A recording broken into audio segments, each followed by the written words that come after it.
മഹാഭാരതം ഇതിഹാസ കഥാകഥനത്തിലേക്ക് ഏവർക്കും സ്വാഗതം.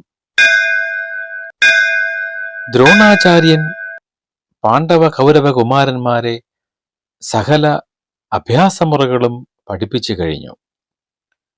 കുമാരന്മാർ യുദ്ധവീരന്മാരായതറിഞ്ഞ് അവരെ അഭിനന്ദിക്കാൻ ആയുധാഭ്യാസ കളരിയിലെത്തിയ കൃപൻ, സോമദത്തൻ, ബാൽഹീകൻ, ഭീഷ്മൻ, വ്യാസൻ, വിതുരൻ, ധൃതരാഷ്ട്രൻ എന്നിവരെ ദ്രോണാചാര്യർ ആദരപൂർവം വണങ്ങിയിട്ട് ധൃതരാഷ്ട്രനോട് പറഞ്ഞു: ഹേ കൗരവരാജാവേ, ഭവാന്റെ പുത്രന്മാരെല്ലാം വിദ്യാസമ്പന്നരായി.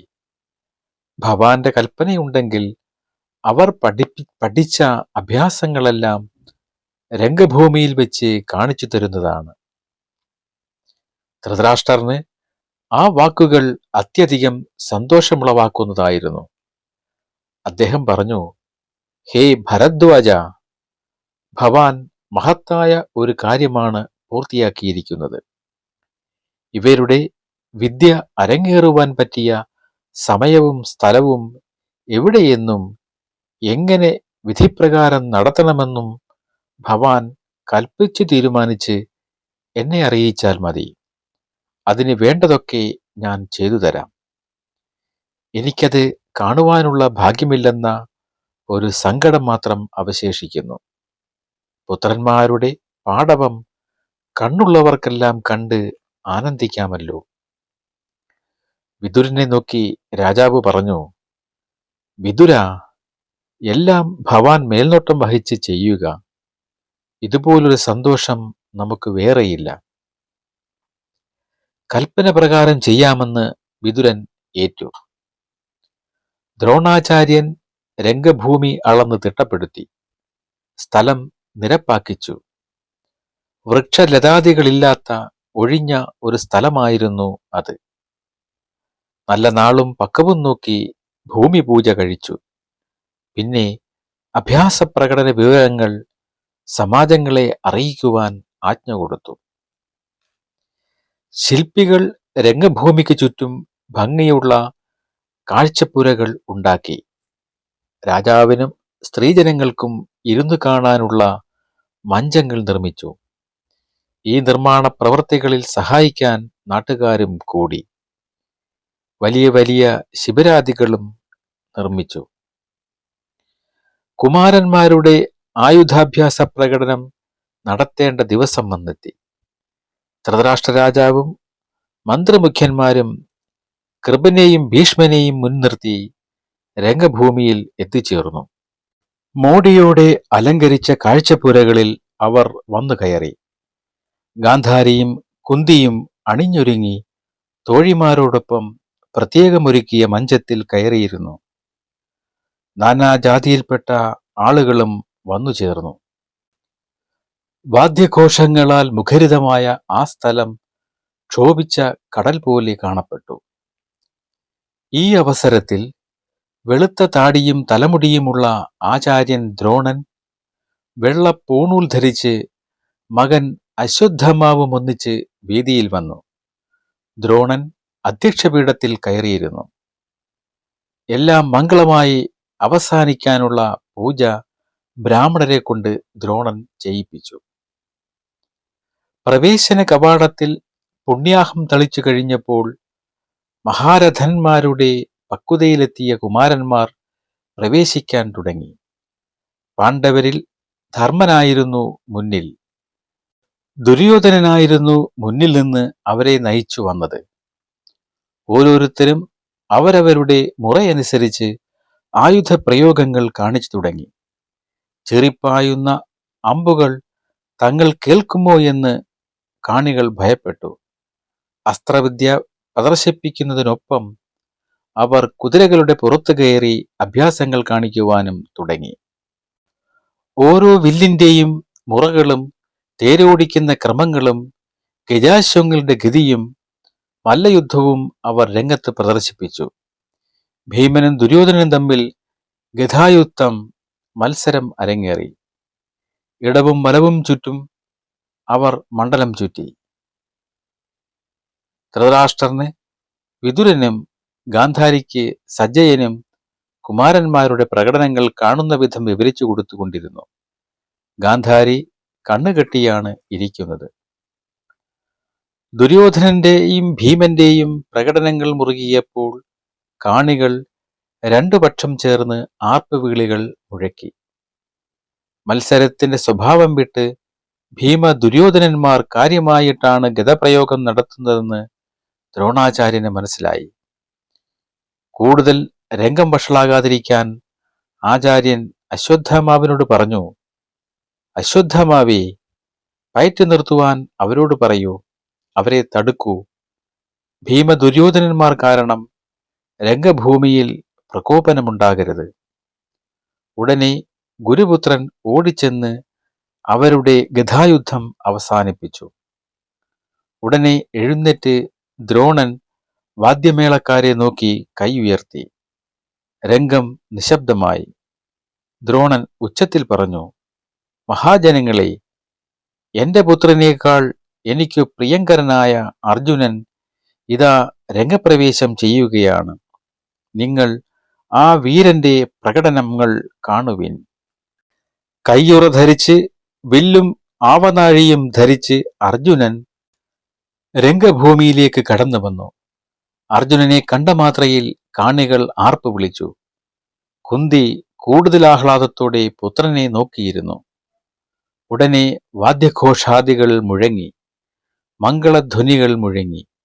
ഈ ആഘോഷങ്ങൾ കേട്ടപ്പോൾ ധൃതരാഷ്ട്രൻ വിതുരനോട് ചോദിച്ചു, ക്ഷത്താവേ, കടൽ ഇരമ്പുന്ന പോലെയും ഇടിവെട്ടുന്നത് പോലെയുമുള്ള ഈ കോലാഹലം, അതുപോലെ തന്നെ ആരവവും എന്താണ് സംഭവിച്ചത്? അപ്പോൾ സന്തോഷത്തോടെ വിതുരൻ പറഞ്ഞു, മഹാരാജാവേ, അർജുനൻ രംഗത്ത് വന്നപ്പോഴുള്ള ആഹ്ലാദാരവമാണ് അങ്ങ് കേട്ടത്. അത് കേട്ട് ധൃതരാഷ്ട്രൻ പറഞ്ഞു, വിതുര, ഞാൻ ധന്യനായി, ഞാൻ ഭാഗ്യവാനായി, എനിക്ക് ഭിക്ഷ കിട്ടി. കുന്തിയാകുന്ന അരണിയിൽ നിന്നുണ്ടായ പാണ്ഡവാഗ്നി ത്രയത്താൽ ഞാൻ ഭാഗ്യവാനും ധന്യനുമായി. ആ രംഗത്തെ സന്തോഷാരവങ്ങൾ അടങ്ങിയപ്പോൾ പാർത്ഥൻ തന്റെ അസ്ത്രലാഘവം ആചാര്യന് കാണിച്ചു കൊടുത്തു. ആചാര്യനെ വന്ദിച്ചു. ആഗ്നേയാസ്ത്രത്താൽ അഗ്നിയുണ്ടാക്കി, വരുണാസ്ത്രത്താൽ മഴയുണ്ടാക്കി, വായവ്യസ്താൽ കാറ്റുണ്ടാക്കി, പാർജന്യത്താൽ മേഘങ്ങളുണ്ടാക്കി. ഇങ്ങനെ പല അസ്ത്രങ്ങളും പരീക്ഷണാർത്ഥം പാർത്ഥൻ പ്രയോഗിച്ചുകൊണ്ടിരുന്നു. ഒരേ സമയത്ത് അർജുനൻ എല്ലായിടത്തും കാണപ്പെട്ടു. കാണികളെ അമ്പരപ്പിക്കുന്ന അഭ്യാസ പ്രകടനങ്ങൾ പുറത്തെടുത്തു.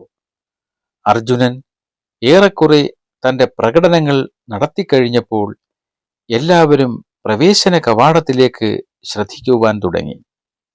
അവിടെ കൈയടിക്കുന്ന ശബ്ദം മുഴങ്ങി കേൾക്കുന്നു. എല്ലാവരിലും ജിജ്ഞാസയായി. എന്താണ് സംഭവിക്കുന്നതെന്ന ഭാവമാണ് വേദിയിൽ ഇരിക്കുന്നവരുടെ മുഖത്ത് പ്രകടമായത്. 5 നക്ഷത്രങ്ങളെപ്പോലെ ശോഭിക്കുന്ന പാണ്ഡവന്മാരുടെ അടുത്ത് ആചാര്യൻ നിൽക്കുന്നു.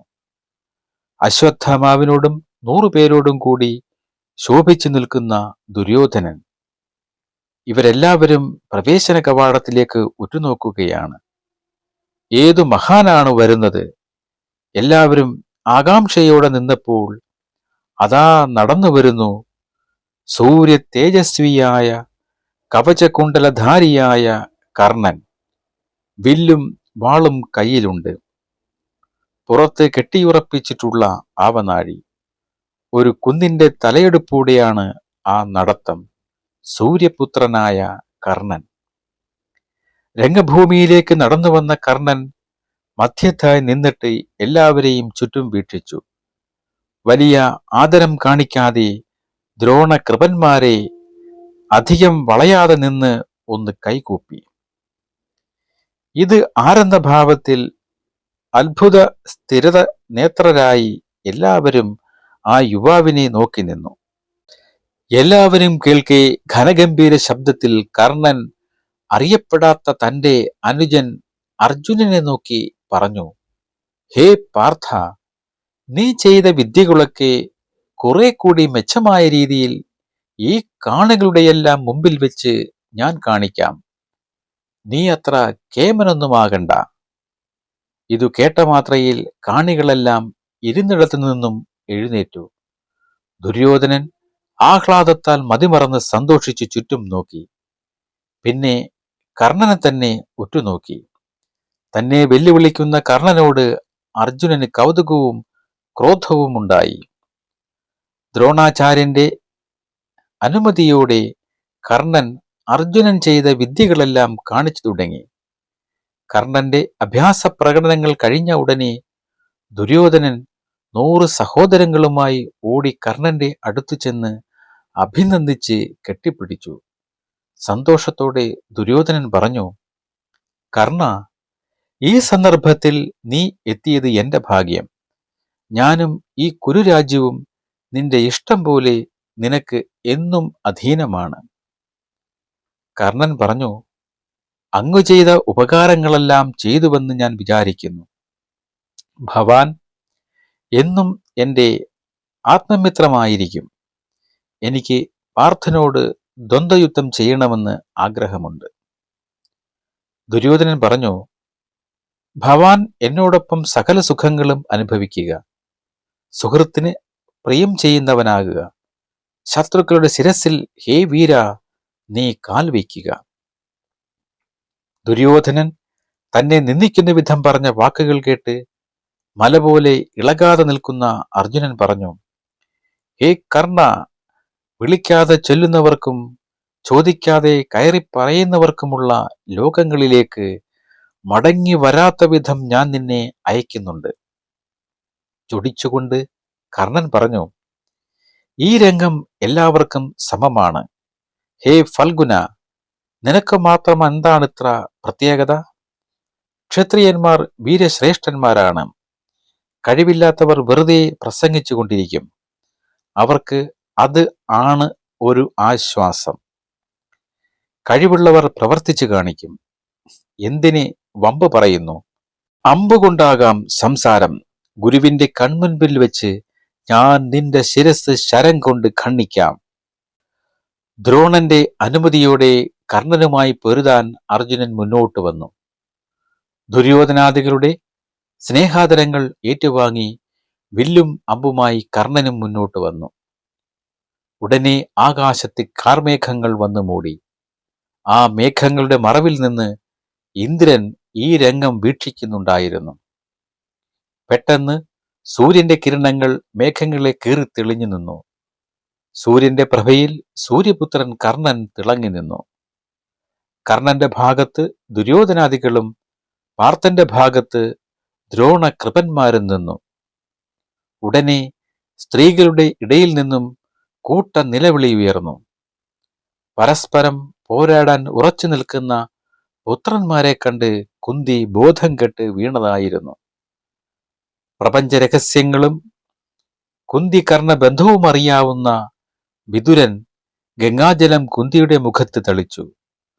ബോധം വീണപ്പോൾ പരസ്പരം പല്ലുറുമിക്കൊണ്ട് നിൽക്കുന്ന മക്കളെ കണ്ട് കുന്തി വിലപിച്ചു. പക്ഷേ അവർക്കൊന്നും വെട്ടിത്തുറന്നു പറയാൻ കഴിയുന്നില്ല. കുന്തിയുടെ പരിഭ്രമം കൃപാചാര്യന് മനസ്സിലായി. കർണപാർത്ഥന്മാരെ പിന്തിരിപ്പിക്കുന്നതാണ് ഇപ്പോൾ ഉചിതമെന്ന് കൃപർക്ക് തോന്നി. കൃപൻ ഗൗരവം വീണ്ടെടുത്ത് പോരിനു സന്നദ്ധനായി നിൽക്കുന്ന കർണനെ നോക്കി പറഞ്ഞു. കൃപൻ മറ്റുള്ളവരെയും നോക്കി പറഞ്ഞു, മഹാജനങ്ങളെ, രാജാക്കന്മാരെ, യുദ്ധമര്യാദകൾ നിങ്ങൾക്ക് അറിയാമല്ലോ. ഈ നിൽക്കുന്ന അർജുനൻ കുന്തിയുടെയും പാണ്ഡുവിന്റെയും 3ാമത്തെ പുത്രനാണ്. അങ്ങനെയുള്ള അർജുനൻ ഹേ കർണ നിന്നോട് പൊരുതും. എന്നാൽ നീയും വെളിവാക്കണം നിന്റെ അച്ഛനാരെന്ന്, അമ്മയാരാണെന്ന്, കുലമെന്താണെന്നൊക്കെ. നീ ഏത് രാജ്യത്തെ രാജാവാണ്? നിന്നെ സംബന്ധിക്കുന്ന വിവരങ്ങളൊക്കെ അറിഞ്ഞതിന് ശേഷം നിന്നോട് പോരിന് നേരിട്ടുവെന്നും നേരിട്ടില്ല എന്നും വരാം. രാജപുത്രന്മാർ ഒരിക്കലും സാധാരണക്കാരുമായി പൊരുതുന്നതല്ല. കൃപാചാര്യന്റെ ചോദ്യങ്ങൾ കേട്ടപ്പോൾ കർണന്റെ ഉള്ളിൽ ഒരു വെള്ളിടി പൊട്ടി. മുഖം ലജ്ജയിൽ കുനിഞ്ഞുപോയി. കൃപാചാര്യന്റെ വാക്കുകൾ കേട്ട ദുര്യോധനൻ ദേഷ്യത്തോടെ മുന്നോട്ട് ചാടി നിന്നു. ഹേ ആചാര്യ, ശാസ്ത്ര നിശ്ചയത്തിൽ 3 വിധത്തിലാണ് രാജാക്കന്മാരുടെ ഉത്ഭവം. നല്ല രാജകുലത്തിൽ ജനിച്ചവനും മഹാശൂരനും വളരെ സൈന്യങ്ങളുള്ളവനും ഇവരാണ് ആ 3 തരം രാജാക്കന്മാർ. രാജാവിനോടൊഴികെ മറ്റാരോടും പാർത്ഥൻ യുദ്ധം ചെയ്യുകയില്ലേ? ഇല്ലെങ്കിൽ അതിനും മാർഗമുണ്ട്. ഇവിടെ വച്ച് തന്നെ എന്റെ പ്രിയമിത്രം കർണനെ ഞാൻ രാജാവാക്കാം. ഇതാ, ഈ കർണനെ അംഗരാജാവായി ഞാനിതാ അഭിഷേകം ചെയ്യുന്നു. ഉടനെ തന്നെ ദുര്യോധനൻ കർണനെ ഒരു സ്വർണസിംഹാസനത്തിൽ ഇരുത്തി. അവിടെയുണ്ടായിരുന്ന ബ്രാഹ്മണരെ കൊണ്ട് ജലകുംഭം പൂജിച്ച് കർണനെ അഭിഷേകം ചെയ്തു. അംഗരാജാവായ കർണൻ എന്നുറക്കെ പറഞ്ഞ് കർണന്റെ ശിരസിൽ സ്വർണക്കിരീടം അണിയിച്ചു. കുട, വെൺചാമരം എന്നീ രാജചിഹ്നങ്ങൾ ശംഖ് പടഘോഷങ്ങളോടെ പിടിപ്പിച്ചു. ദുര്യോധനൻ കൃപനു നേരെ നോക്കി.